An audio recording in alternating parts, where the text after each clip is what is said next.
Ako po si Mark, ang operator ng 30cm dito sa SPJL Plaza. Ginamit ko 7 beses na may total run na 225 meters. Ito ang printer head.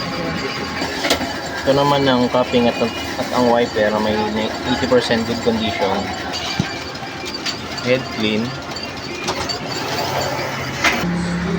Punasan palagi yung wiper pagkatapos mag-head clean. Nozzle test. Kompleto naman ang kulay. Ito yung color, ito naman yung white. In system, nasa tamang level lang. Ito naman ang waste tank, kapapalit na kahapon. At ito yung AVR. Ito naman ang consumable ko na use. Ito naman ang unused. Ito naman yung daily output recording.